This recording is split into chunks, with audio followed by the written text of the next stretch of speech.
There's something most men over 60 are doing in private that could be keeping them alive longer, and almost none of them know it. In fact, right now, as you're watching this, your body might be silently accumulating something in your prostate that increases your cancer risk with each passing week. And the solution? It's probably the last thing you'd expect a doctor to talk about openly. I'm Dr. Natalia Parker, and what I'm about to share will completely change how you think about your intimate health.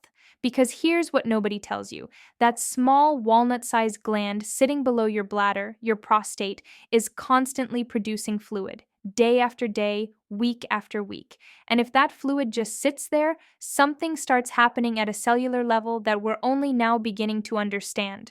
Something that could determine whether you're in the 33% of men who develop prostate issues or the ones who don't. But before I explain what's really going on inside your body, I need you to understand why this conversation makes most men uncomfortable. Because the discomfort, that embarrassment you might be feeling right now, that's actually part of the problem. That silence is literally costing lives. You see, in my 20 years as a urologist, I've sat across from thousands of men, successful men, strong men, men who've built businesses, raised families, survived wars, men who can negotiate million-dollar deals without flinching. And yet, when it comes to this one topic, they look down, they lower their voice, they ask if we can close the door. They want to know if what they do in private, in the intimacy of their own bedroom, actually matters for their health. And the answer is yes, but not in the way they think. Most men come to me worried that masturbation might be harmful. They've heard rumors, old myths, religious teachings, cultural taboos passed down through generations. They're afraid that frequent ejaculation might drain their energy, reduce their testosterone, or somehow damage their prostate. Some believe it makes them weaker, less masculine. The science says the exact opposite, and I'm about to show you why. But first, I need you to understand what's actually happening inside your prostate right now, at this very moment. Imagine your prostate as a small factory, not a simple storage unit, an active manufacturing facility. Every single day, every single hour, it's working, producing a specialized fluid that makes up about 30% of your semen. This isn't just any fluid, it's packed with zinc, citric acid, enzymes, and proteins specifically designed to protect and nourish sperm. Your prostate is literally manufacturing this liquid constantly, whether you're using it or not, whether you're awake or asleep. Now here's where it gets interesting, and where most doctors never explain the full picture. When you don't ejaculate regularly, this fluid doesn't just disappear. It doesn't get reabsorbed cleanly. It accumulates. It sits in those tiny ducts inside your prostate, in those microscopic channels where it was produced. And while it's sitting there, stagnating, something else is accumulating too.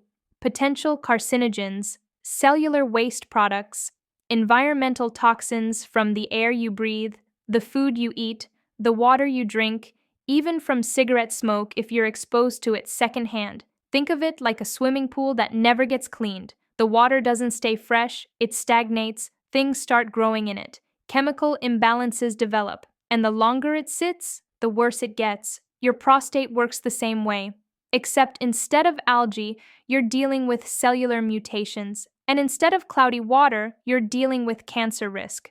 But here's what surprised even me when I first read the research, and I've been studying this for 2 decades. Harvard Medical School followed 32,000 men for 18 years. Not 18 months, not a few years, 18 full years of data. Real men, real lives, real outcomes tracked over nearly 2 decades.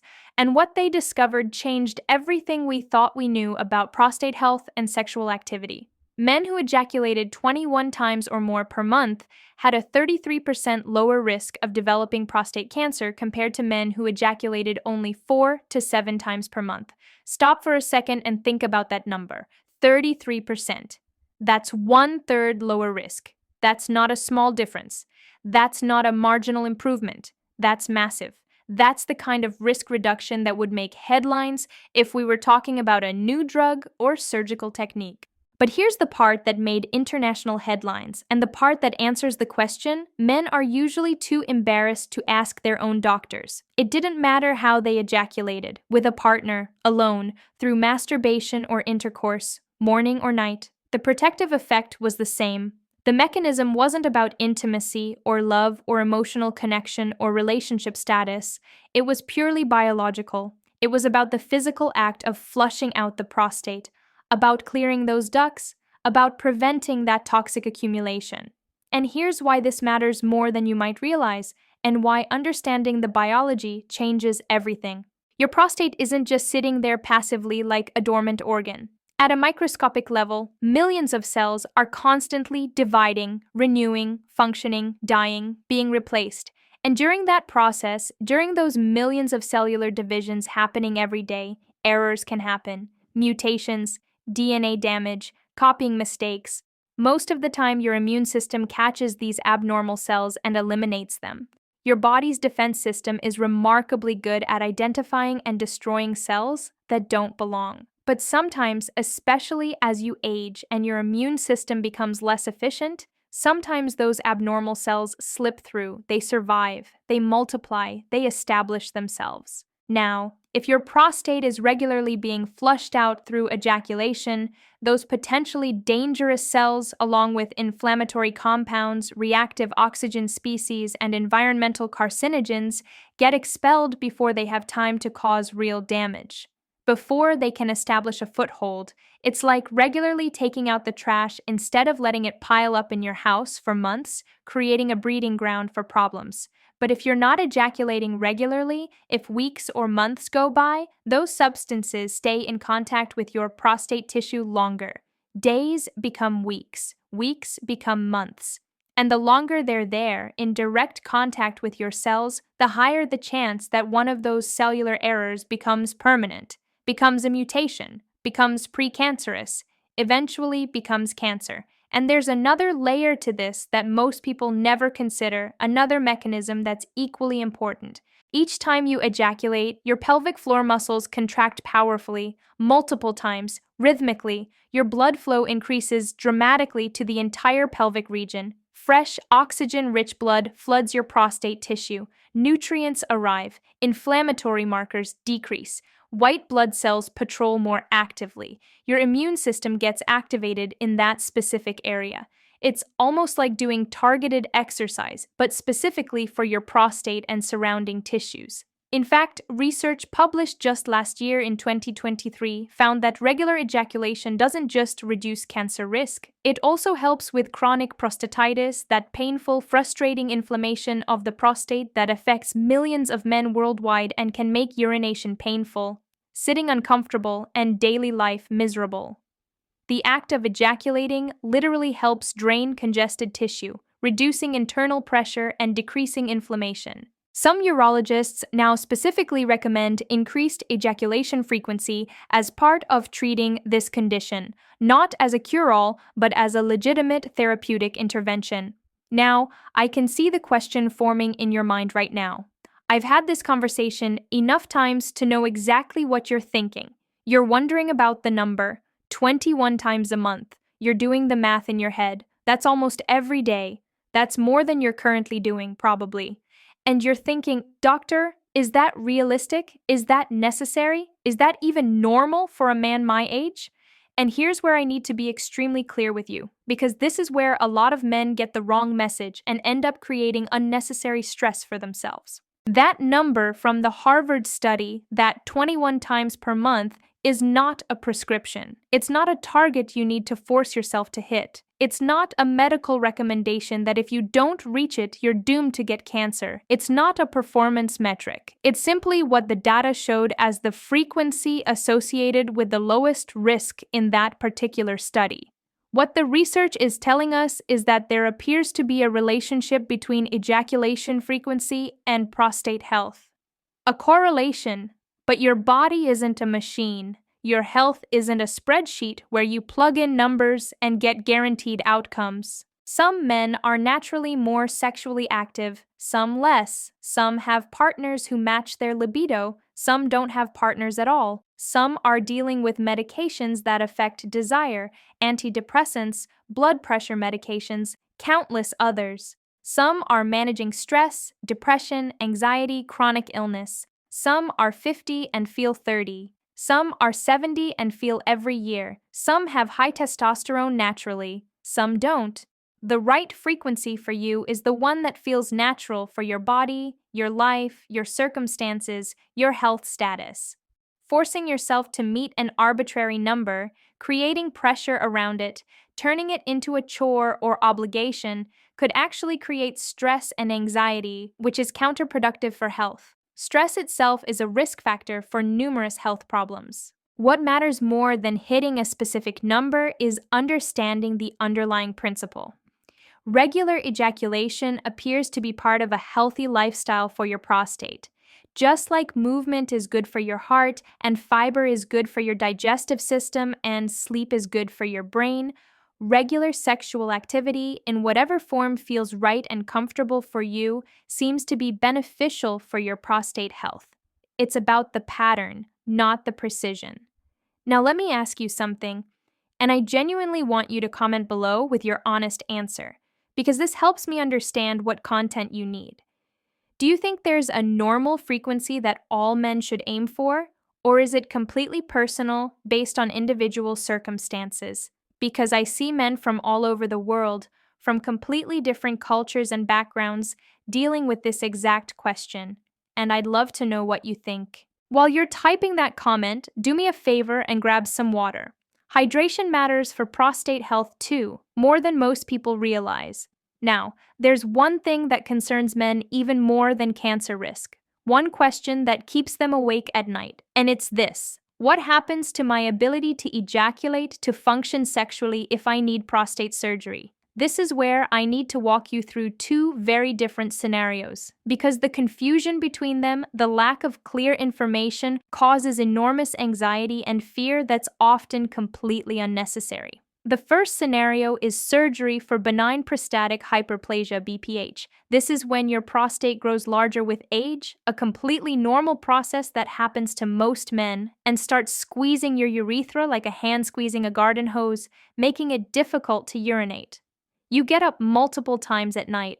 The stream is weak. You feel like you can never fully empty your bladder. The surgery, usually done with a scope through the urethra, removes the inner tissue that's blocking the flow, but leaves the outer capsule, the shell of your prostate, intact. The most common consequence of this surgery is something called retrograde ejaculation, and understanding what this actually means is crucial. Here's what happens. During orgasm, instead of semen being expelled forward and out through your penis, it goes backward into your bladder. This happens because the surgery unavoidably alters or removes the small valve, the internal sphincter, a ring of muscle that normally closes tightly during ejaculation to prevent this backflow and direct everything forward. And here's what's critically, absolutely important for you to know, because this is where the panic happens if men aren't properly informed beforehand. You'll still have orgasms. The pleasure sensation, that peak moment, will be the same. Your ability to achieve and maintain erection typically isn't affected at all. Your libido doesn't change. Your sensitivity doesn't decrease. You just won't see semen come out. The semen, instead of exiting your body, goes harmlessly into your bladder and comes out later, mixed with your urine, when you urinate. You might notice your urine is slightly cloudier after ejaculation. That's all. Many men aren't told this clearly before surgery. They wake up after the procedure, have their first orgasm, see nothing come out, and panic. They think something went terribly wrong. They think they're broken. They think their sex life is over. But understanding it beforehand, knowing exactly what to expect, completely changes the emotional experience. It's still an adjustment, absolutely, but it's not a catastrophe. The second scenario is completely different, and this is where the consequences are genuinely serious. This is surgery for prostate cancer, called radical prostatectomy. In this procedure, the entire prostate is removed, not just the inner tissue, everything, the whole gland, along with the seminal vesicles, those small glands that produce most of the fluid volume in semen. And when those organs are gone, completely removed from your body, there's no more semen production. After this surgery, there is no ejaculation, no fluid. You can still experience orgasm, the neurological event, the muscle contractions, the pleasure sensation, what's medically called a dry orgasm, but there's no ejaculate, nothing visible. Additionally, this surgery is more complex, more invasive, and carries two significant risks that every man needs to understand before consenting: urinary incontinence, the inability to control when you urinate, and erectile dysfunction, the inability to achieve or maintain an erection sufficient for intercourse. The nerves responsible for erection, delicate bundles of nerve fibers, run right alongside the prostate, pressed against it like wires running along a wall. During surgery to remove the prostate, especially if the cancer has spread close to the edges, these nerves can be damaged or need to be removed entirely. Modern surgical techniques, especially robotic-assisted surgery with high-definition cameras and precision instruments, have improved outcomes dramatically over the past decade. Skilled surgeons can now preserve these nerve bundles in many cases, carefully separating them from the prostate during removal. But it's an extremely delicate procedure. The nerves are tiny, the space is confined, and the risks are real and significant.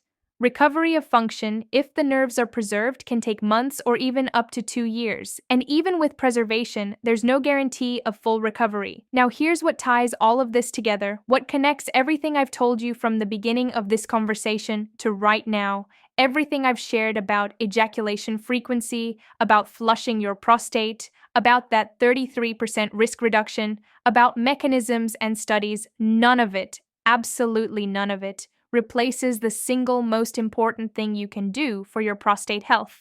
Get screened, get checked, see your doctor. There is no magic food that prevents prostate cancer, no miracle supplement you can buy on Amazon, no secret technique, no perfect number of ejaculations that will guarantee you never develop this disease. The only thing that truly, reliably saves lives is early detection. Annual checkups with your urologist, especially after age 50, or after 40 if you have risk factors like family history or African American ancestry. PSA blood tests to measure prostate-specific antigen levels. Digital rectal exams, yes, that exam, when your doctor indicates it's necessary.